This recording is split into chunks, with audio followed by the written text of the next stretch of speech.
We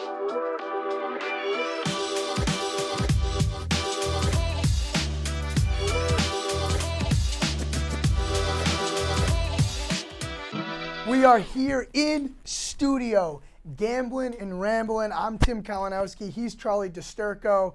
You can find us on YouTube, Twitter, TikTok, Action Network HQ on Twitter and TikTok, and then on YouTube, Action Network. But all that doesn't matter because it looks different than when you normally see us because we are in the studio. This weekend, the grand opening of the Action Network studio here in New York City. Charlie and I, the first time ever meeting in person.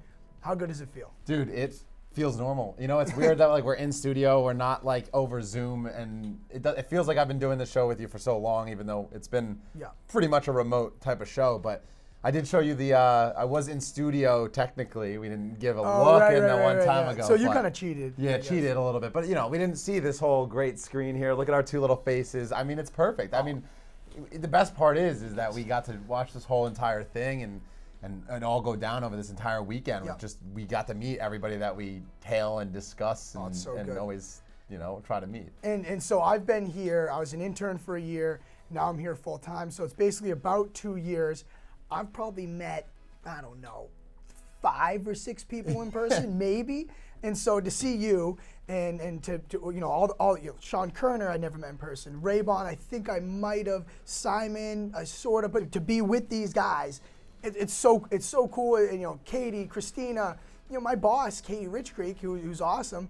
I haven't met her in person. Hutton. I haven't met Hutton in person, our producer. I mean, it's sad that my first impression of Hutton is watching him sweat the Ravens, but we can talk about that later. It's so cool. I don't know if there's anyone that you were excited to see, like someone that was on your top of your list. Yeah, I think that Nick Giffen and Jill, I produced the Touchdown Show. That this Gamblin Ramblin obviously isn't my full-time gig, so seeing Nick and Jill and seeing how tall they were, right? Because I'm a tall guy myself. Giants. I didn't expect them to be like that 6'2", being able to look up to them and all of that. It was great to see. I mean, it was just great to also meet Sean Kerner and Chris because we talk about them all the time. I tail them all the time. I produce stuff for them, and it's just one of those relationships that you really can see more about their personality and bond with them being in person during 100%. These watch parties that we had. 100%. Chris couldn't talk this morning on GDD. His voice was dead. He's asking me for honey and tea for Bet What Happens Live later tonight. All because, we're all screaming about the same bet. You're seeing him about the Giants and the Vikings and whatnot, and because he's a Giants fan and had them +3. So. Well, the funny thing is when you said Nick and Jill are so much taller than you thought in person, and nobody said to me, "You're much taller than I thought you were." So you were. It was a little triggering. Yeah. We did ask how tall everybody was before, as far as a production insight. For when we do all this studio stuff and positioning and whatnot, and I know you didn't want to answer that question. I was blindsided by that. I didn't think it was fair. Yeah, you're a talent. You're a talent. I'm a talent. We're talent. We got to answer the questions. Yeah, I mean, you know what? I feel like I should be able to wave the talent card there and be like, no, I don't know. Yeah, you could just put the chair up a little bit or down a little bit, and then it's stuff I did not, information I didn't want to disclose. But with you've been working what?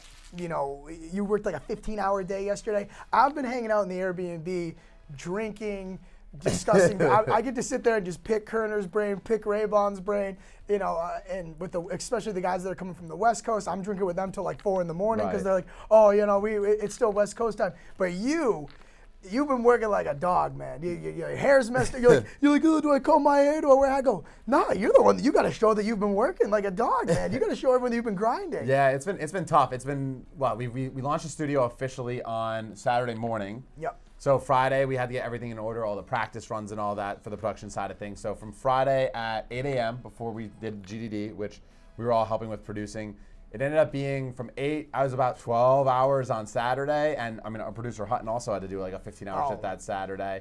And then Sunday, again, I was at the watch party that we did.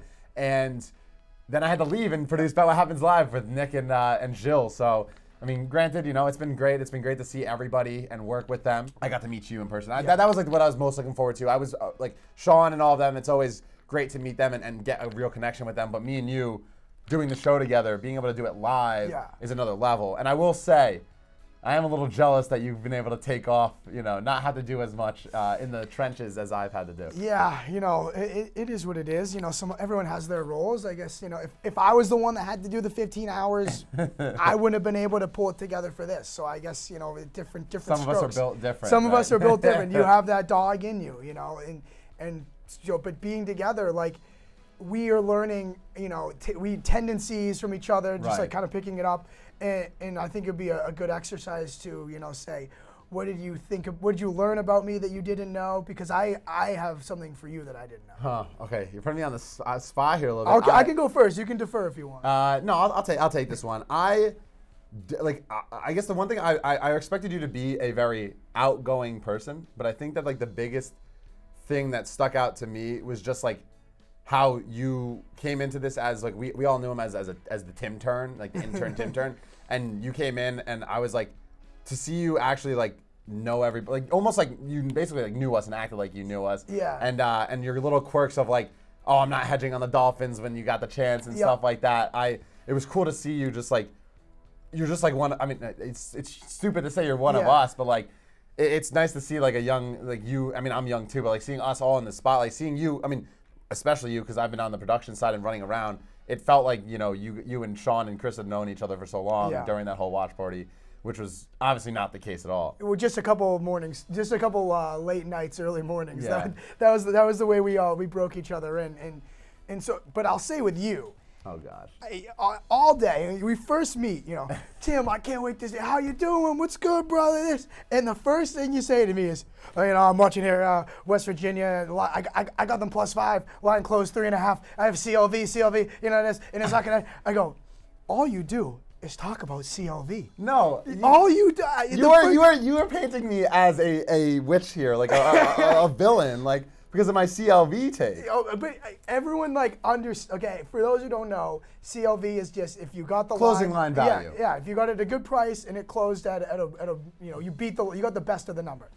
And Charlie, and it's good. It's a good thing that means you statistically will be closer to being on the right side. But you think that FanDuel pays you if you just beat the line. No, that is not true. That was you and Anthony DeVondo. You guys just picture and pay. They're paying me as if they're going to like Sean and Chris, like, yo, this guy, like, he's going to get his bets back anyway. He's going to get refunded because he's got the CLV. These Simon Hunter's like, wait, how can I get on that book? Yeah. Like, I'm like, no, I don't. I like CLV, right? I use it as a point of reference as if I'm betting right or not. And at the end of the day, like if I beat the line by a couple of points, it does pay the bills. Like yesterday, for example, right? I had Ohio State +4. They closed 3.5.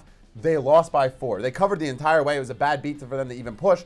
But the fact that I got the CLV was great. And what are you rolling your eyes at? Like it's just one of those things that like everyone's painting me out. Like yes, when I get CLV, I expect my side to be at least on the sharper side, right? Like, and I think that that's true. No. Yeah. But you guys are like painting me as like let's hang this guy by like just like because he like only talks about CLV. I didn't talk about CLV for like the entire day on Saturday, and DeBundo or Tim or Matt Remke or any of the guys that work at Action were like, oh no, CLV. And now Sean and Chris probably had this absurd thought of me of like, oh well no, CLV.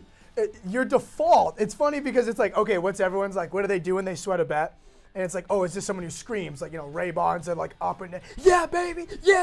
Let's get this money. Simon's kind of like, brother, I'm going to leave here. The Jaguars knew that are was down, going to happen. brother. That's what happens, brother. And then you were just like, well, I got CLV on the rushing yards probably. And I'm like, Charlie, what do you need right now? Oh, I need Dawson Knox. But it opened at 390 and I got it at, it's closed at 280. And I'm like, no, but it shows that I'm doing the right thing, and that's what I use. I use that to tell them, all right, I'm on a little bit of a cold streak. Fair. Like it's been on and off, and I'm getting a lot of bad beats. And so the thing that like at least keeps me going, and my way to cope is by saying that I have CLV, because at least I'm telling myself that I'm betting right. Like that's the way that I use it, right? Okay. Maybe I don't think I overemphasized it a ton. I think you guys all ran with it as a joke. No. I think because if this is the thing, right? Like. At West Virginia, they ended up covering with a 3-point at the end, but if it wasn't for that, I would have covered because of CLV. And like it pays off, and I think it is extremely important when you're betting. And I think it's extremely important in the long run. Maybe I shouldn't be parading around when I sweat the bet, but like it just shows that you're doing something right, because I think at the end run it does make a difference. I will forgive you because of one thing you said. When you said it, you go, this is for me. This is what I need to cope. Yeah. Okay, so, I mean. Would you rather me like snap my laptop and like, No. But I think maybe I guess we could just, I like CLV, but it's funny of how gospel it is to you. And so. It's important. It's important. It is. But, and so with that said, we have to update our playoff pool, our right. draft. So we are in a spot right now where basically you have all the AFC and I have all the NFC. Except essentially. no. I have the AFC heavyweights. Heavyweights and I have the NFC heavyweights. Because you have the Bengals because you got lucky. Yep. With the fumble at the 1 yard punch to a fumble 6. Yep. And you have Jaguars. Yep. And then, but I have Eagles, Niners, which obviously. And then I have Cowboys, Bucs, and who's the last? Oh, the Giants. Right. We went head-to-head twice this weekend, and we're recording this on Monday right before the Cowboys, Bucs. But I have both those teams. Me and you head-to-head. Giants beat the Vikings, and then the Bengals beat the Ravens. Yep. There was a very small, or a very large chance the Ravens should have won that game, honestly. I think so. Yeah, and then I would have been up a lot. But now we're back at like basically square one. Yeah, you had a chance to go up 5 games to 3. Yeah. And instead it's 4-4. Yeah. So, I mean, if we want to do a live odds on who we think is kind of in the driver's seat here. I'd say really like 56, 57% me. Yeah, well, because I have the Bills and Chiefs. I know, and we were talking earlier. I pushed back on you. I didn't think that because I think the NFC is stronger. And then we said, what's the line for AFC, NFC right now, Super Bowl? And what was AFC was minus 130? Minus 150, okay, I minus believe, 150. right? I think. Around there. It was around that. It was like 130 to 150. AFC or NFC was slightly positive. So I have like the edge as far as like what the Bucs think is going to happen. Well, not totally because the Bengals theoretically could. Oh, no. You got CLV in the draft. Yeah. Shut up. I'm not even doing it. You know, me getting CLV is going to be the difference between me beating Tim one day. Like, he's going to tail me on a bet, and it's going to land between that number. It's going to be like, I'm going to have 12 and a half and 10 and a half, and you're going to get that 10 and a half, and it's going to end on 11 and 12. And that day, I'm going to parade around you. Fair, fine, whatever helps you. Okay, whatever helps you. I can handle a parade. Okay. All right. Well, at least I'm not going around blindly tailing Anthony DeBundo when he said Tua was gonna play. They still covered, but at least you didn't throw. I didn't throw 4 units down because I thought Tua was gonna play on Miami plus 10.5. This borderline, not my call, but borderline fireable offense from DeBundo over there. Oh yeah, I don't know how. Speaking of the kids table, like that kid just got relegated past the kids table. That was the most demoted thing I've ever seen, ever. My goodness. And the fact that it still worked out. Yeah, and they still covered in the overhead. Yep. And I lost because I had Bills 10.5, and CLV did not pay off there. You mean, But if that ended on 10, you would have pushed your bet, and I would have won my bet. Or no, I would have lost. Never mind. Yeah, and if I was tall, I would, I'd be in the NBA. I don't know, but I don't think you have that athletic talent, but. I will say, it's just so good to be here. It's so fun. Right. And a special shout out to our producer Hutton Jackson, who the poor guy, this guy's sweating the Ravens. I mean, this poor soul. It's when you watch something like Ray Bond's loud. You knew that before you met him. Right. Someone like Hutton who's so kind, who's so soft-spoken, to see this guy so hurt and so tortured and saying things I never thought he'd say, and to see this guy pacing around it and clenching his fist. He's like, hey, Hutton, you want a spot on the couch like your team's playing? He's like, no, I have to pace around. He paced around the whole Airbnb the entire time. And I feel so bad for the guy. He's classic Harbaugh. This. Oh, you guys, I bet you like Harbaugh. He's just screaming. I'm like, dude, you should be in the 3rd chair here. Oh my goodness. Yeah, we should have brought him in. I feel bad. When I was watching the game, the first thing I thought about was like when I saw that fumble, I was like, oh, Hutton. Like, that was my first thought. Like usually it's just like, oh my God, that was insane. Mine was like, oh no. And I knew he was at I knew he was at the Airbnb. And I just felt so bad because the Ravens were the right side. They're literally an inch away from taking a 7-point lead late in Cincinnati with the better defense, and the Bengals were down 3 offensive linemen. And the ball, not even that was a fumble. Like, The ball just landed perfectly in his hands. It was a college play. That Yeah. was a like Maction. Like that was. That's something you see on a Tuesday night, that not was a Sunday night football That game. was not a Sunday night play. Yeah, it punch into the hands, and they just sprint down the field. And the only guy who can catch him is Andrews. Comes close. Yeah. No, that was out of the Bowling Green script. Like Yeah. that was not. Zach Taylor said, "Let's pull up the Western Michigan highlights." All right, we're going with that punch. Yeah. Look, I've been on one hell of a bender. It's been fun to meet everybody, and I guess we're back on it tonight. With Cowboys Bucs. I got to dig deep here. I'm the one that's really fighting here. I'm the one that's really being asked to dig deep. So I don't know if you have any prediction on Bucs Cowboys tonight. Maybe what you see in your outlook right now, so we can wrap it up and get out of here. Yeah. Because I need a water. I need about 3 waters, and then Pedialyte. Yeah, Pedialyte, and then a screwdriver. Maybe an aquaphor Aquaphor. too. Yeah, your Friggin' lips are lips are so looking like chapped. a little red over there. Yeah. I think this is my thing, right? Okay, so here's my thought. The Bucs, I feel like everybody's on the Bucs. I feel like it's such a sharp but also public play. Like I think it's also one of those things that it's like Sharp sharp square. it's square. Yeah, yeah. I think the Cowboys win this game. Maybe it's not by 3 or more, but I just have a feeling everyone's discounting the Cowboys because Dak Prescott and his interceptions and how bad they are. But they're still a top 10 team when it comes to EPA per play. They're the number 2 passing team since Dak came back, other than the Kansas City Chiefs. All right, way too many stats for this show. Okay, fine. We'll skip the stats. But anyway, Tom Brady's in the playoffs. It feels like everyone and their mom is like hitting me up like, oh, well, the Bucs are a lock. Yeah. And I'm just sitting here like, I feel like it's so square. But then all my friends who are quote unquote sharps, like Sean leans this way, Raybon leans this way, Simon likes this. I feel like it's so sharp it's square to like the Bucs. I could feel that way. I don't know what to do. What I have to do. Right there. I don't want. I don't want to like make a pick on the game. I want you to because you're the mush. No. We saw what happened with Drake May. We need you to. No. I'm not a mush. I'm really not a mush. Oh, I'm a okay. college football player, Heisman mush. but the problem is I have a bunch of Cowboys futures and I have I have a bunch of Tampa Bay futures. So I have to like do this math from. I mean, it's like what 4:45 right now. From now till the kick of this game. That my brain is so fried, basically from just staying up and drinking with the guys. I hate you so much. That I don't want to dive in and do the math of like where I'm exposed and where to basically like middle or bet tonight Right. to hedge. And so I'm Oh, like hedge. what? Hedging. Oh, I always hedge. Ow. I'm so down to hedge. I'm way too. Hedging. I don't want to do the math on where I'm exposed because I have to like, go into this. I'm like I have to like I have it all in the app, but I have to like triple check on the book and just make sure like something didn't disappear. I was going crazy or forgot to actually bet it. So I need to do that math. I'm dreading doing that math. I think I lean Cowboys because of the sharp square thing. Yeah. If I was able to get Tampa at 3. Maybe, but it's still 2.5 right now, right? Yeah, it's 2.5. Okay, so that's when I kind of lean Cowboys. Yeah, I think every time it gets to 3, it gets hit back down to 2.5. So that's Gotcha. the argument that you're having.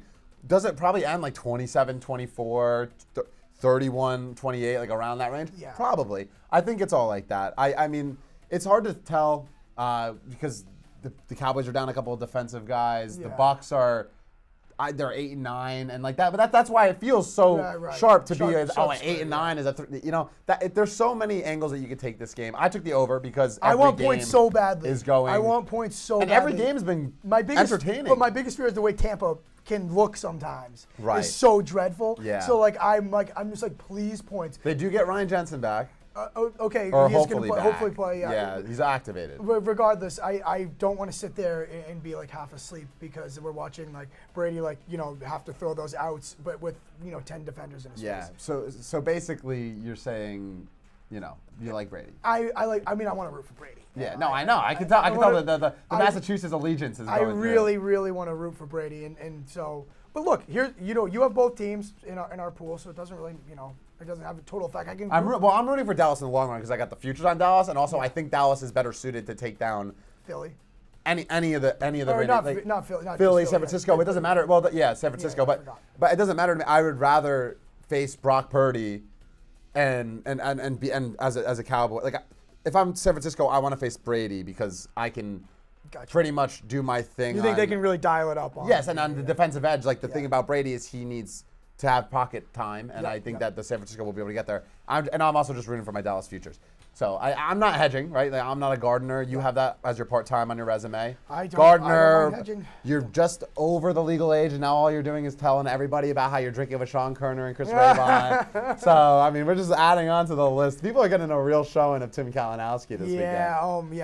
I'm already, the lights are too bright. I'm sweating. Yeah, I know. It's time to roll up the arm. I know. I'm like shivering. I need to get, I inhaled my the lunch. shivering isn't from being hot. It's probably from being hungover. Oh, it's so bad. I feel terrible. But I'm done. I want to get out of here. The lights are too bright. If you have anything, last thing on the playoffs, and then we'll wrap. Buffalo with the showing we saw, like you still think Buffalo's in the driver's seat, or who? Yeah, I think Buffalo's still in the driver's seat. It's one of those things that, like, how often can you really take into account of, like, that's the third time Buffalo's faced Miami. Obviously, it's the third string quarterback, but we saw the Ravens nearly beat the Bengals, and that was the third time through all the way too. So I think Buffalo's still in the driver's seat here. I think Kansas City's the close second, and Brock Purdy, man. Brock Purdy looks good. So I would probably say my top three right now as far as teams are Bills, Chiefs, San Francisco, and Dallas is my sleeper team. I still think they're the team that can pull it off and do well. Got you. Yeah, I think Buffalo's still fine. I'd go Buffalo, KC, 49ers as well, I guess. It's a Gamblin Ramblin agreeing together. It's the thing of, like, since we haven't, I know I said Chiefs, but since I haven't seen the Eagles in a while, like it's like been a while since they've played like their A game with Hurts. I forget. And even then, I thought they were a little bit lucky at times. So. I just forget what they look like. Right. So when we say the Eagles are kind of done for, they're gonna end up. I know exactly. But that's it. I'm done. We need to get out of here. Like I said, I'm sweating. I'm Timmy Cal 12. Come on. You haven't done anything this weekend. You can't even say your name right. I don't know. I'm Timmy Cal 12 on Twitter, TikTok. I don't know if you follow me here, you probably follow me on TikTok. T Kalinowski 12 that's how in you the got app. famous. Yeah. Or semi-famous, I guess. Plug yourself and then let's run the hell out of here. Yeah, I'm not as famous as Tim, but I'm at Charlie DiSturco. I did just hit a plus 490 parlay, same game parlay, right up for the Action Network. So. Don't mean to brag, but at Charlie DiSturco, everywhere else. So well done. Yeah. Well done. Thank you, Hutton Jackson. Sorry about the Ravens. That is a wrap from the studio. Boom.